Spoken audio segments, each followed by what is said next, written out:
what's been just really just grinding me. It's this constant talk. I mean, I don't know how many months it's been, Scott.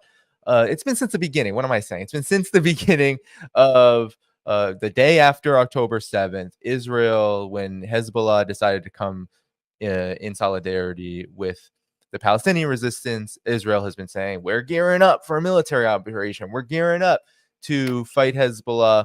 We're gearing up to take Lebanon out. We're going to do to Lebanon. Gallant and so many others in Israel's military brass have said, we're gonna, and education ministry everywhere in the Israeli political entity, they've been saying, we're gonna do to Lebanon what has been done to Gaza. So, Scott, there's been a recent Washington Post report saying there's reason to be concerned about Israel engaging in such an operation against Hezbollah.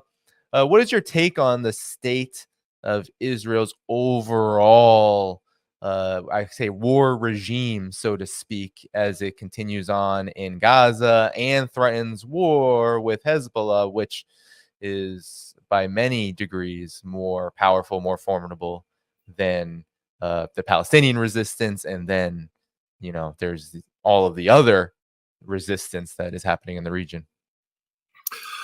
Well,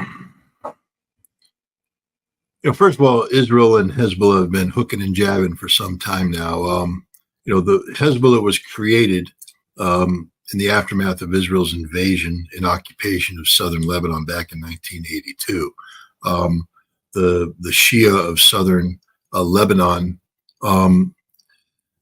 initially sort of had a neutral stance because this was about the Palestinians, about Israel versus the PLO. But as it turned into an occupation, they began to coalesce into a resistance. And this resistance then became named. It was Hezbollah. And Hezbollah was very successful in fighting the Israelis. In fact, Hezbollah beat Israel. They compelled Israel to leave southern Lebanon in 2000. It defeated. I mean, Israel lost at the hands of Hezbollah. So people need to understand that Hezbollah has been beating Israel for some time now. The next time Hezbollah beat Israel is in 2006 when Israel launched an attack on Hezbollah. Hezbollah was able to fire rockets into northern Israel from the beginning of the conflict to the end. Israel was never able to evict them from their strongholds in southern Lebanon. They couldn't push them back to the Litani River. Israel bombed the hell out of Beirut, bombed the hell out of southern Lebanon, didn't break the will of the resistance. In the end, Israel lost this conflict, not because Hezbollah defeated them, but because Israel, who said they are going to, this is it, we're going to destroy Hezbollah, couldn't. And Hezbollah emerged victorious, sullied the Israeli reputation. Israel and Hezbollah have been dancing around each other ever since then. Hezbollah, though, has been prepared to fight, has been preparing to fight the major conflict with Israel. And it won't be like any of the previous conflicts. It'll be designed to take the fight to Israel. Israel also has been preparing, but the Israeli method of warfare in many ways paralleled ours. To fight Hezbollah is going to require high intensity conflict. That means that infantry is going to have to close with and destroy their enemy through firepower maneuver. It's going to get close, it's going to get bloody, it's going to get ugly, and Israel's going to lose men. And politically, Israel isn't a nation that historically can absorb losses of this nature. So Israel has built a military that, places an inordinate amount of emphasis on technology, from their Merkava tank to their armor fighting vehicles, to their air force, to their intelligence collection. The whole thing is geared around being technologically superior to their opponent, and then using this technology to impose their will on the opponent. The thing is, Hezbollah is sort of matching Israel technology for today. Yes, they don't have F-35s, they don't have F-20s, they don't have F-15Is, they don't have the F-16 modifications. But what they do have is a whole bunch of precision-guided long-range missiles. They can hit Israel from top to bottom, from left to right. When I say a whole bunch, I mean a whole bunch. They also have sophisticated air defense. They have sophisticated shore-to-sea anti-shipping missiles, and they have the ability to fly drones over Israel and take photographs of Israel's most sensitive sites and turn those photographs into targets for these missiles. That's the war that Hezbollah has been preparing for. Hezbollah has also been preparing to inject tens of thousands of troops into northern Israel so that the battle won't be fought in southern Lebanon. The battle will be fought in the towns and villages of northern Israel. And Hezbollah expects to be able to capture northern Israel, to take Galilee, to isolate the Golan Heights. That's the war that Hezbollah has been preparing for. In 2022, 2023, Israel did two successive training exercises. I think the one in 2023 was called Operation Chariots of Fire.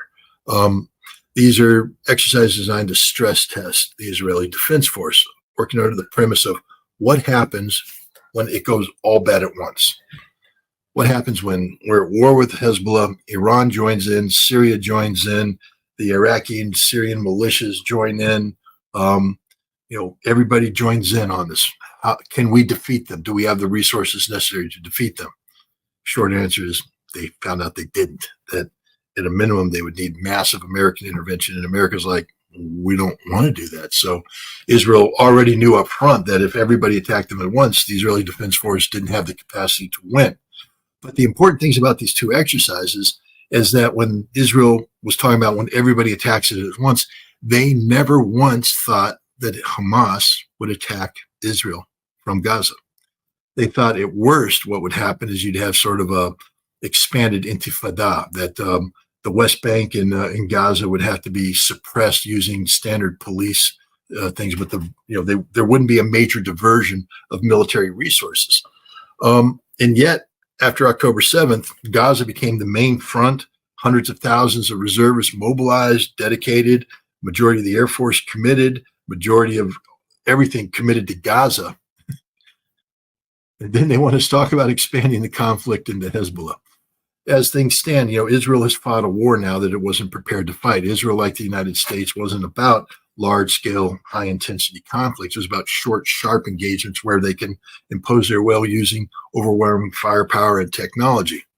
Well, the fight with Hamas has gone on for, 9 months now. Israel has worn itself out. Its army is exhausted. The morale is very low. Logistically, these tanks are broken down. They're running out of spare parts. They're running out of ammunition. So now we're talking, I remember in these two exercises in 2022, 2023, Israel lost, but they lost with a fresh army at the start, with everything where it needed to be, and they still lost. Now they're talking about going into Lebanon, triggering the very conflict that they exercised for 2 years and lost, and doing it at a time when their military is already defeated, crushed, demoralized, not ready for this fight. They don't have enough troops. The troops don't have enough ammunition. The tanks aren't maintained properly. So that's the reality of this thing. And the Israeli Defense Force knows this. This is why the Israeli Defense Force is telling Netanyahu, no, we don't want to do this. This isn't. And I think Netanyahu is going to have to respect this, because this is about the existential survival of Israel.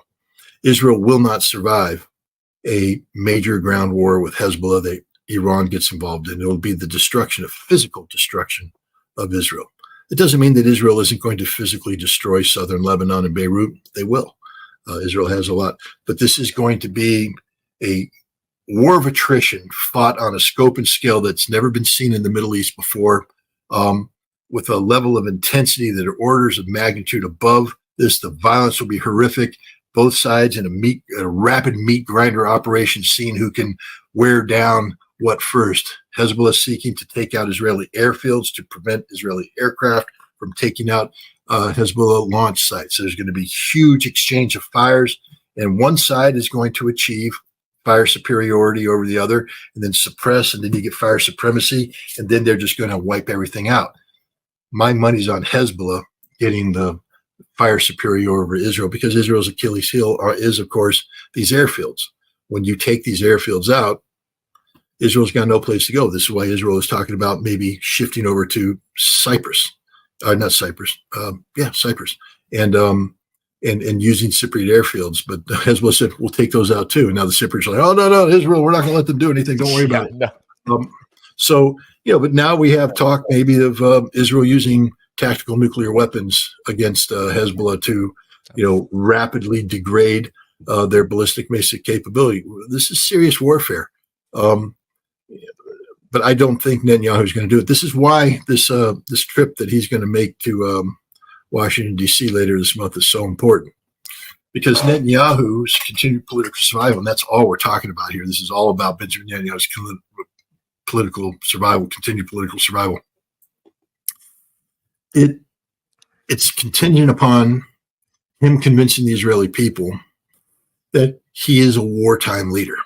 That's why he needed to expand into Lebanon, because he just lost the war in Hamas against Hamas. The Israeli Defense Force said so. You remember the spokesperson coming out a couple of weeks ago saying, Hamas is an ideology and you can't defeat an ideology.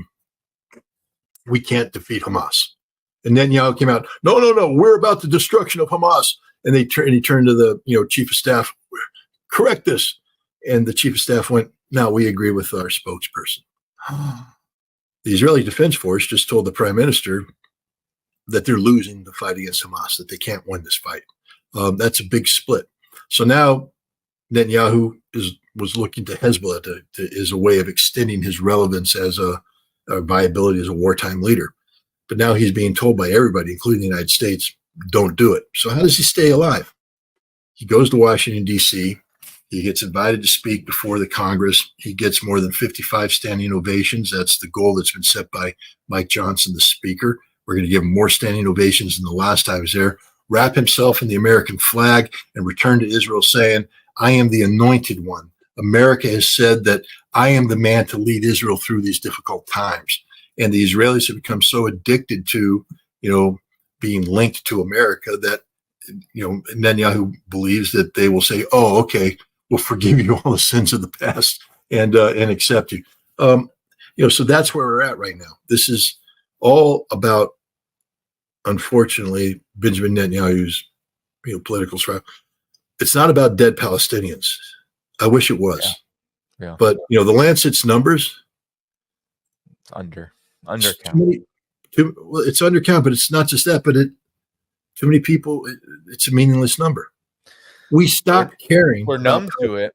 I heard you earlier on Judge Napolitano. I was thinking, numb. You were saying, we stopped caring about it a long time. Not that we don't care, but it's just like, how many horrific photographs can you see before you go, I've seen this before? Well, you haven't. This is a fresh one, but I've seen the same thing, because you know what? A 2,000-pound bomb will shred a body in about the same way each time it's dropped.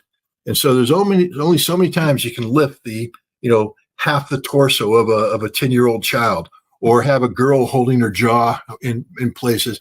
You see that mothers wailing over dead children wrapped in shrouds. So we say 186,000, it just becomes a number now. We're immune to it because we're exhausted. There's fatigue. That's the tragedy of that. The Hannibal directive. Yeah, I reported this literally within days of the of this Hamas attack. I wrote a major article that said Israel killed these people. This wasn't Hamas. Everybody called me, anti-Semitic and whatever else you wanted to say, but it was fact-based. Now the facts are out. But are we shocked? Because now this Israeli Defense Force, this directive should shock everybody. But Israel's been committing genocide since then. Yeah. And so once again, we are so immune to the deaths created by Israel, both Jewish deaths and Palestinian deaths, that nothing shocks us anymore. Nothing moves us. Nothing. Palestine's just become statistics, heartless, meaningless statistics. I wish there was a way that we could breathe life into them. I have to tell you, I used to tell the story of that 6-year-old girl, Henry Job. I used to tell that story and almost cry, because I really was crying. It just, you think about it, breaks your heart. A 6-year-old girl in a car begging for help, being machine gunned by tanks as they approach. The fear that was going through her at that time. My God. you get emotional just thinking about it. But how many times now? How many hens have there been? How many times do because it's happening every single day. They bombed another camp today. There's more blown up bodies today. And you just get to the point where you're just saturated with it just there. And this is the greatest tragedy of all, because each one of those lives means something. Each one of those lives should have value. But what we've done is we've just turned them into empty, soulless statistics. I mean, this number, 186,000, should literally shock the living poop out of everybody. I'm trying to use right language. But, the point is, we should be standing in the streets screaming. We should be pounding down the doors of Congress. Joe Biden shouldn't get a peaceful night's sleep. He says he wants to go to bed at 8 o'clock. Bull. Let's go out in front of the White House and let's get on the bullhorns and keep that old man awake. Give him nightmares about this. Mm-hmm. Nothing. Now, I know there's people out, I say nothing. I know there's people out there who are doing something about it. The students were doing something, but where are they now? I mean, I know it's summertime, but has the issue gone away? It's only getting worse. Right. What we do know is, the counter punches that the Zionist entity was throwing at anybody who dared challenge the October 7th narrative, like me, is, oh, you're forgiving rape, you're forgiving murder, that baby killers. It's all a lie.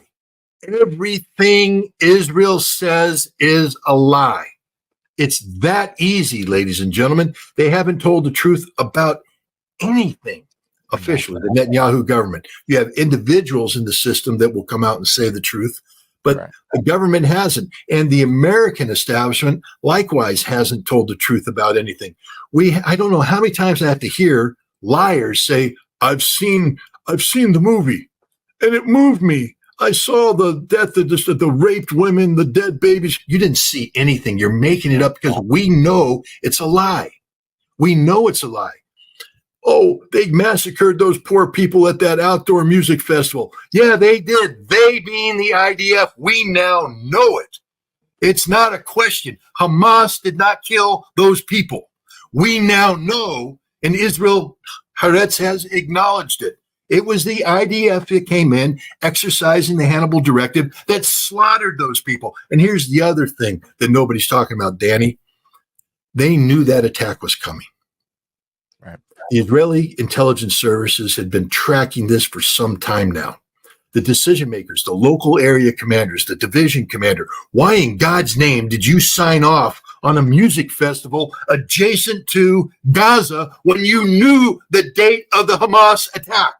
Why would you allow them to be out there on the day that Hamas is coming across the border? I mean, this is, the Israelis are incompetent. They're liars. They haven't told the truth about anything. These women were not raped. These babies were not beheaded, but they were murdered. They were slaughtered by the Israeli Defense Force. All those stories that were told about the hostages, remember when they came out, it was, oh, the hostages were released. And then they put the camera in front of them, the microphone. Yes, and they would start talking about how well they were. As we're being driven into Gaza, the helicopters are shooting at us, killing my people. Or we're in the kibbutz negotiating with the Israeli forces, and suddenly the tanks open up and kill everybody. I was the only survivor, and you're sitting there listening, going, "Hey guys, why aren't you paying?" And they're like, "No, Hamas is murdering, raping, killing babies, ripping heads off, doing horrible things." Did Hamas kill innocent civilians on October 7th? Yes. I've seen the videos. I'm sure you have too, Danny. Bad things happen. They launched a military raid. Let me just tell you right now, when we, the United States of America, moved into Germany, study the Battle of Aachen, study some of the other battles as we started to take German towns. Look at how we fought. We'd enter buildings and we would just clear, because by that time, we just didn't care anymore. Our soldiers were exhausted. The war was coming to an end. They'd kick down a door, come up a hallway, go into a room, throw a grenade, enter, shoot, shoot, shoot, shoot. Family of 7 dead. They didn't care. They were damn Germans. It didn't matter. They go on and they clear every building. They killed a whole bunch of Germans that way. Is it the right thing to do? No, it's horrible, but it's war. Hamas launched an attack, an audacious attack that required them to seize specific terrain features, including crossroads. So they set up a roadblock and they have to assert their authority.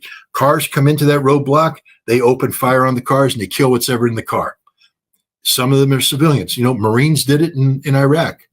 How many Marines were at checkpoints and as Iraqi families were fleeing the fighting, came up to the checkpoint too fast, and the Marines opened up and killed everybody inside the car? Not because they're evil, because it's war, because bad things happen to civilians in wartime. They're the most vulnerable segment of society. They get caught in there. Hamas came in and killed some civilians. There's no doubt about it. But the level of death and destruction that Hamas inflicted on Israel pales into insignificance compared to the level of death and destruction wrought by the IDF on their own people, the people they're supposed to protect. They killed them because they didn't want them to be taken prisoner by Hamas. That's the truth. The IDF slaughtered those party goers at that outdoor festival. They slaughtered the people in the kibbutz, slaughtered them, straight up slaughtered them. And that's the truth. Thank you for tuning in to my latest video. I appreciate all of your support. This channel, however, needs your help. I am seeking to make this channel more sustainable in the long term and upgrade necessary equipment to ensure that this work continues onward and makes progress to give you all of the geopolitical analysis that you all deserve. For that reason, I'm asking you to become a member of my Patreon community at patreon.com/DannyHaiFong. You can find that link in the video description or in the pinned comment below. For whatever amount you choose to give, just know you are supporting independent media that you can't find anywhere else. Thank you so much, and I look forward to the next video.